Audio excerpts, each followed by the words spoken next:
പ്രേക്ഷകർക്കും നമ്മളുടെ ചാനലിന്റെ പുതിയൊരു എപ്പിസോഡിലേക്ക് ഹൃദയം നിറഞ്ഞ സ്വാഗതം. എല്ലാവരും ക്രിസ്മസ് ആഘോഷിച്ചെന്ന് വിശ്വസിക്കുന്നു വിത്ത് ഓൾ ദ ലിമിറ്റേഷൻസ്. അപ്പോൾ വരാൻ പോകുന്ന ന്യൂ ഇയർ എല്ലാവർക്കും സന്തോഷത്തിൻ്റെയും സമാധാനത്തിൻ്റെയും ആവട്ടെ എന്ന് ഹൃദയം നിറഞ്ഞ ആശംസകൾ നേരാണ് ഹോപ്പ്ഫുള്ളി. അപ്പോൾ ഇന്ന് നമ്മൾ ചാനലിലൂടെ കാണിക്കാൻ പോകുന്നത് ഒരു അടിപൊളി നോൺ വെജ് റെസിപ്പിയാണ് ആഫ്റ്റർ എ ലോങ് ടൈം. അപ്പോൾ ഇത് നമ്മളുടെ ഫ്രണ്ടിൻ്റെ വീട്ടിലാണ് ഉണ്ടാക്കുന്നത്. അപ്പോൾ എല്ല് കറിയാണ് കേട്ടോ ഇന്നത്തെ നമ്മളുടെ സ്പെഷ്യൽ എന്ന് പറയുന്നത്. അതിന് ആവശ്യമായിട്ടുള്ള സാധനങ്ങൾ കഴുകി പറക്കി വൃത്തിയാക്കി വെച്ചിരിക്കുന്ന എല്ല്, ദശയോടുകൂടി എല്ല്, സവോള വേണം അടുത്തതായിട്ട്. സവോള ഇതുപോലെ കനം അധികം കുറയ്ക്കാനും പാടില്ല, കൂട്ടാനും പാടില്ല, അങ്ങനെ സ്ലൈസ് ചെയ്ത് വെച്ചിട്ടുള്ള സവോളയാണ്. പിന്നെ വേണ്ടുന്നത് ഇഞ്ചി, വെളുത്തുള്ളി ധാരാളമായി ചേർക്കാം. അങ്ങനെ കണക്കൊന്നുമില്ല ഇപ്പം ഞാൻ പറയാൻ പോകുന്നത്. ഇന്ന് നമ്മളുടെ ഒരു cooking is all about love അല്ലേ. അപ്പോൾ നമ്മളുടെ ഒരു ഇഷ്ടത്തിനും നമ്മളുടെ ഒരു താല്പര്യത്തിനും അനുസരിച്ച് നമുക്ക് ഇതൊക്കെ മാറ്റം വരുത്താവുന്നതാണ്. അപ്പോൾ ധാരാളമായിട്ട് ഇഞ്ചിയും വെളുത്തുള്ളിയൊക്കെ ചേർക്കുക. അന്നേരം നമ്മളുടെ കറിക്ക് കുറച്ചും കൂടി ഒരു ടേസ്റ്റ് ഉണ്ടാവും, പ്രത്യേകിച്ച് ഈ നോൺ വെജ് ഐറ്റംസ് ഒക്കെ ഉണ്ടാക്കുമ്പോൾ. അപ്പോൾ ഇനി ഒട്ടും സമയം കളയാതെ നമുക്ക് തയ്യാറാക്കാനായിട്ട് തുടങ്ങാം. കുക്കിംഗ് പ്രിപ്പറേഷനിലേക്ക് കടക്കാവുന്നതാണ്. അപ്പോൾ അടികട്ടിയുള്ള ഒരു കുക്കറാണ് നമ്മൾ ഇന്ന് എടുത്തിട്ടുള്ളത്. അതിലേക്ക് നമ്മൾ കുറച്ച് എണ്ണ ഒഴിച്ചു കൊടുക്കുക, വളരെ കുറച്ച്. എല്ലിൽ നിന്നും ഒക്കെ ആ മാംസത്തിൽ നിന്നൊക്കെ നെയ്യ് ഊരി വരുന്നതാണ്. അതുകൊണ്ടിട്ട് നമ്മൾ വളരെ കുറച്ച് വെളിച്ചെണ്ണയാണ് ചേർത്ത് കൊടുത്തിരിക്കുന്നത്. അതിലേക്ക് നമ്മൾക്ക് സമൃദ്ധമായി നമ്മളുടെ ഇഞ്ചിയും വെളുത്തുള്ളിയും പേസ്റ്റ് ചേർത്ത് കൊടുക്കാവുന്നതാണ്. എന്നിട്ട് നന്നായിട്ട് ഇതുപോലെ പേസ്റ്റ് ആക്കണ്ട, കുറച്ചിങ്ങനെ ഒന്ന് ചതച്ചെടുത്താൽ മതി കേട്ടോ. അതാവുമ്പം ആ ഒരു ചെറിയൊരു കടിക്കാനൊക്കെ കിട്ടുന്നുണ്ടെങ്കിൽ നല്ലൊരു പ്രത്യേക ടേസ്റ്റും കിട്ടും. ഇഞ്ചിയും വെളുത്തുള്ളി നന്നായിട്ട് വഴറ്റി ആ എണ്ണയിൽ കിടന്ന് അതിൻ്റെ പച്ചമണം മാറി നന്നായിട്ട് വഴന്നു വന്നതിന് ശേഷം നമുക്ക് സവാളയും കൂടെ ചേർത്ത് നല്ലപോലെ വഴറ്റി എടുക്കാവുന്നതാണ്. സവാളയുടെ ആ ഒരു പച്ചമണമൊക്കെ മാറി നന്നായിട്ട് ഇതുപോലെ വഴണ്ട് വന്നതിന് ശേഷം നമുക്ക് പൊടികൾ ചേർത്ത് കൊടുക്കാം. മഞ്ഞൾപ്പൊടി ചേർക്കാം. അതുപോലെ മഞ്ഞൾപ്പൊടി 1 ടീസ്പൂൺ ചേർത്ത് കൊടുത്താൽ മതിയാവും. മുളക് പൊടി ധാരാളമായിട്ട് 1 ടേബിൾ സ്പൂൺ തൊട്ട് 1.5 ടേബിൾ സ്പൂൺ വരെ ചേർത്ത് കൊടുക്കാം. അടുത്തത് മല്ലിപ്പൊടിയാണ് ചേർത്ത് കൊടുക്കുന്നത്. മല്ലിപ്പൊടിയും 1 ടേബിൾ സ്പൂൺ 1.5 ടേബിൾ സ്പൂൺ ചേർത്ത് കൊടുക്കാവുന്നതാണ്. മസാലപ്പൊടിയും ആവശ്യത്തിന് ചേർത്ത് കൊടുക്കുക. ഇതൊക്കെയെന്ന് പറഞ്ഞാൽ ഇറച്ചിയിലോട്ട് പിടിച്ചു കഴിയുന്നുണ്ടെങ്കിൽ കുറഞ്ഞു പോകാനുള്ള സാധ്യതയുണ്ട്. അതുകൊണ്ടാണ് ഇത്രയും കൂടുതൽ ചേർക്കുന്നത് കേട്ടോ. ഗരം മസാലപ്പൊടിയാണ് ചേർത്ത് കൊടുക്കുന്നത്, അല്ലെങ്കിൽ മീറ്റ് മസാലയാണെങ്കിൽ ചേർത്ത് കൊടുക്കാം. അതും ആവശ്യത്തിന് ചേർത്തതിന് ശേഷം നന്നായിട്ട് അതിൻ്റെ പച്ചമണം മാറുന്നത് വരെ ഇതുപോലെ ഇളക്കിക്കൊണ്ടേയിരിക്കുക. അപ്പോൾ ഇതൊന്ന് വഴന്ന് വരാനും ഇതിൻ്റെ പച്ചമണമൊക്കെ ഒന്ന് മാറാനും വേണ്ടിയിട്ടും ഒരു ഫ്ലേവർ കിട്ടാൻ വേണ്ടിയിട്ടുമാണ് നമ്മൾ ആദ്യം വെളിച്ചെണ്ണ ഒഴിച്ചു കൊടുത്തത്. അപ്പോൾ കൂടുതൽ ഓയിൽ നമുക്ക് ചേർത്ത് കൊടുക്കേണ്ട ആവശ്യമില്ല. നമ്മുടെ ഇറച്ചിയിൽ നിന്ന് വലിഞ്ഞു വന്നോളും. അതുകൊണ്ട് അധികം എണ്ണ ഒഴിച്ചു കൊടുക്കാതെ ശ്രദ്ധിക്കണം കേട്ടോ. അപ്പോൾ ഇതാ നമ്മുടെ മസാലപ്പൊടികളുടെ പച്ചമണമൊക്കെ മാറി സവോളയിൽ അതെല്ലാം അങ്ങോട്ട് പെരണ്ട് വന്നിട്ടുണ്ട് കണ്ടോ. ഈ സമയത്താണ് നമ്മളുടെ കറിയുടെ മെയിൻ ഇൻഗ്രീഡിയൻറ്റ് ചേർത്ത് കൊടുക്കാൻ പോകുന്നത്. നന്നായിട്ട് 5-6 വെള്ളത്തിൽ ഒലച്ച് കഴുകി വാരി വൃത്തിയാക്കി വെച്ചിട്ടുള്ള നമ്മളുടെ ഇറച്ചി നമ്മളുടെ ഈ മസാലക്കൂട്ടിലേക്ക് ചേർത്ത് നന്നായിട്ട് ഇളക്കി യോജിപ്പിക്കാം.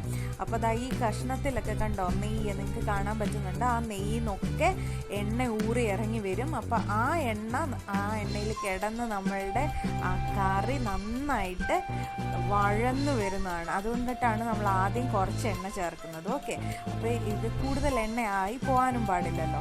അപ്പോൾ ആവശ്യത്തിന് വേണ്ടിയിട്ടുള്ള എണ്ണ നമുക്ക് ഇതിൽ നിന്ന് തന്നെ ഊറി ഇറങ്ങി വന്നോളൂ. ആവശ്യത്തിന് ഉപ്പ് ചേർക്കാൻ നന്നായിട്ട് ഇളക്കി യോജിപ്പിച്ച് വെക്കാവുന്നതാണ്. നോക്കിക്കേ, ഇപ്പം നന്നായിട്ട് ഇളക്കി എല്ലാ പീസസിലും നമ്മൾ മസാലയൊക്കെ പിടിച്ച് അത്യാവശ്യം നല്ല ഭംഗിയിൽ തന്നെ ആയിട്ട് വന്നിട്ടുണ്ട് കണ്ടോ. ഈ സമയത്ത് നമുക്ക് നമ്മളുടെ കറിയിൽ കുറച്ച് മെയിൻ പൊടിക്കുള്ള, അതായത് ഫ്ലേവർ കൂട്ടാൻ വേണ്ടിയിട്ടുള്ള, ടേസ്റ്റ് കൂട്ടാൻ വേണ്ടിയിട്ടുള്ള ചെറിയ പൊടിക്കൈകളൊക്കെയാണ് ഇനി നമ്മൾ ചേർത്ത് കൊടുക്കാൻ പോകുന്നത്. ഇത് എല്ലാവരും ചെയ്യുന്നതാണോ എന്നറിയില്ല. ഇത് ഇവർ തന്നെ എക്സ്പെരിമെൻ്റ് ചെയ്ത് കണ്ടുപിടിച്ചിട്ടുള്ള ചെറിയ മേമ്പൊടി പൊടിക്കൈകളാണ് ഇതൊക്കെ. നോക്കിക്കേ, ഇനി തക്കാളി, നമ്മുടെ കറിക്ക് പുളിക്ക് വേണ്ടിയിട്ടുള്ള തക്കാളി അരിഞ്ഞ് ചേർക്കാവുന്നതാണ്. ഇനി ഈ സമയത്ത് നോക്കിയാൽ നിങ്ങൾക്കറിയാം ആ ഒരു മസാലയൊക്കെ ആ ഇറച്ചിയിൽ പിടിച്ച് ഒന്ന് സെറ്റായിട്ട് വരുന്ന സമയത്ത്, ഒന്ന് ചൂടായിട്ട് വരുമ്പോഴേക്കും നമുക്കതിലേക്ക് ആവശ്യത്തിന് വെള്ളം ഒഴിച്ചു കൊടുക്കാം കേട്ടോ. മസാലയും ഇറച്ചിയും ഒന്ന് മിങ്കിളായിട്ട് വരുമ്പോൾ വേണം നമ്മൾ വെള്ളം ഒഴിച്ചു കൊടുക്കാൻ. ആദ്യമേ വെള്ളം ഒഴിക്കരുത്. അപ്പോൾ അത് ആ മസാലയൊക്കെ ആ ഇറച്ചിയിൽ പിടിച്ച് അവരൊന്ന് സൗഹൃദത്തിലായിട്ട് വരുമ്പോൾ വേണം നമ്മൾ അതിലോട്ട് വെള്ളം ഒഴിച്ചു കൊടുക്കാൻ. എന്തെങ്കിലേ ആ ഒരു കറക്റ്റ് ഫ്ലേവർ എപ്പോഴും കിട്ടത്തുള്ളൂ. ഇനി നമുക്ക് കരിയാപ്പില ചേർത്ത് കൊടുക്കാം. ആവശ്യത്തിനുള്ള കരിയാപ്പില ഇച്ചിരി കൂടുതൽ ചേർത്താലും കുഴപ്പമൊന്നുമില്ല. ഇനി നമുക്ക് ചേർക്കേണ്ടത് ജീരകം ഒന്ന് കയ്യിൽ വെച്ച് തിരുമ്മി ഇതുപോലെ ഒന്ന് ചുറ്റി കറക്കി ഇട്ട് കൊടുക്കാം. പിന്നെ ആവശ്യത്തിന് കുരുമുളക് പൊടിയല്ല, കുരുമുളക് ഇടിച്ചത് ചേർത്ത് കൊടുക്കണം കേട്ടോ. എന്നാലേ അതൊക്കെ കടിക്കുമ്പോൾ ഒരു പ്രത്യേക ഫ്ലേവറും ടേസ്റ്റ് നമ്മളുടെ കറിക്ക് കിട്ടുള്ളൂ. അപ്പോൾ കുരുമുളക് ചേർത്തു, ജീരകം ചേർത്തു, അതുപോലെ കരിയാപ്പിലയും ചേർത്തു. ഇനി എന്നാ ചേർക്കണ്ടേന്ന് നോക്കാം. ഇനി നമ്മൾ ചേർക്കാൻ പോകുന്നത് നോക്കിക്കേ, കായപ്പൊടിയാണ് കേട്ടോ. കായപ്പൊടി നമ്മളുടെ ഈ കറിയുടെ ടേസ്റ്റിനെ എൻഹാൻസ് ചെയ്യുന്ന ഒരു ഫ്ലേവറാണ്. അപ്പോൾ എല്ലാവരും ഇങ്ങനെ ട്രൈ ചെയ്തിട്ടില്ലെങ്കിൽ ഒന്ന് ട്രൈ ചെയ്ത് നോക്കണം കേട്ടോ. എന്നിട്ട് ഇനി ഇതിനെല്ലാം അങ്ങോട്ട് നന്നായിട്ട് തിരുമ്മി നന്നായിട്ട് മിക്സാക്കി എല്ലാ സ്ഥലത്തും ഈ ഒരു ഫ്ലേവേഴ്സൊക്കെ കിട്ടുന്ന രീതിയിൽ മിക്സ് ചെയ്ത് നോക്കിക്കേ. ഇപ്പം അത്യാവശ്യം മേലെ വരെ വെള്ളം ഇത്രയും ചേർത്ത് വെച്ചിട്ടുണ്ട് കേട്ടോ. അപ്പം ആ ഒരു കറിയുടെ നെകക്കനെ നിൽക്കുന്ന അത്രയും വെള്ളം നിങ്ങൾ ചേർത്ത് കൊടുക്കുക കേട്ടോ. അപ്പം നോക്കിക്കേ, നമ്മളുടെ കറിയിൽ എല്ലാം ചേർത്തിട്ടുണ്ട്. ഇനി നമുക്ക് കുക്കർ അടച്ച് നമുക്ക് ഇറച്ചി വേവുന്നോണം വെയിറ്റ് ചെയ്യാം. നോക്കിക്കേ, നമ്മളുടെ കറി അടിപൊളിയായിട്ട് തയ്യാറായിട്ടില്ല, ഇനിയുണ്ട് ഇൻഗ്രീഡിയൻസ് ചേർക്കാൻ. നോക്കിക്കേ, എണ്ണ ഇറങ്ങി വന്നേക്കുന്നത് കണ്ടോ, മേളിലൊക്കെ കിടക്കുന്നത് അതിൻ്റെ എണ്ണ ഊറി വന്നേക്കുന്നുണ്ടോ. അതുകൊണ്ടാണ് ഈ എണ്ണയിൽ കിടന്ന് ഇനി നമ്മളുടെ കറി നല്ലോണം തിളച്ച് വഴന്ന് വരുവേ. അപ്പോൾ ഉള്ള ഒരു ഫ്ലേവറാണ്, അപ്പോൾ ഉള്ള ഒരു മണവും ആ എണ്ണയിൽ അങ്ങോട്ട് ഇറച്ചി വഴന്ന് വരുമ്പോൾ ഉള്ള ഒരു പ്രത്യേക മണവും പ്രത്യേക ഫ്ലേവറുമാണ് കേട്ടോ. ലാസ്റ്റായിട്ട് നമുക്ക് ആവശ്യത്തിന് മല്ലിയില ഇല്ലാതെ ഒരു നോൺ വെജ് കറി, അപ്പോൾ ആ മല്ലിയിലയുടെ ഫ്ലേവറും കൂടെ ചെന്ന് നന്നായിട്ട് ആ ഒരു മസാലയിൽ പിടിക്കുമ്പം എക്സ്ട്രാ ടേസ്റ്റാണ്. അപ്പോൾ നമ്മളുടെ മല്ലിയിലയും കൂടെ ചേർത്തു. നമ്മളുടെ എല്ല് കറി ഇവിടെ തയ്യാറായിട്ടുണ്ട്.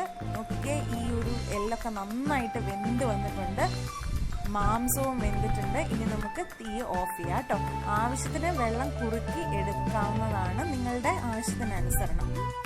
അതിൻ്റെ കൂടെ നല്ല അടിപൊളി കപ്പ വേവിച്ചത് ഇവിടെ തയ്യാറായിട്ടുണ്ട്. നല്ല നാടൻ കാന്താരിമുളകും കരിയാപ്പിലയും ജീരകവും വെളുത്തുള്ളിയും തേങ്ങയൊക്കെ ഇട്ട് കുഴച്ചെടുത്ത് വെച്ചിട്ടുള്ള നമ്മളുടെ കപ്പ വേവിച്ചത്, കപ്പ പുഴുക്ക എന്നൊക്കെ ചിലയിടത്ത് പറയും. കപ്പ പുഴുക്കിൻ്റെ സൈഡിലേക്ക് നമ്മളുടെ എല്ലുകറിയൊക്കെ ഒഴിച്ച് അതിൻ്റെ മേളിൽ ഇച്ചിരി ചാറൊക്കെ ഒഴിച്ച് പീസൊക്കെ ആയിട്ട് ഒന്ന് കഴിച്ച് നോക്കണം. എല്ലാ നോൺ വെജിറ്റേറിയൻസിൻ്റെയും വായിൽ വെള്ളം വന്നില്ലേ? എല്ലാവരും വീട്ടിൽ ട്രൈ ചെയ്ത് നോക്കണം കേട്ടോ. അസാധ്യ ടേസ്റ്റ് ആയിരിക്കും.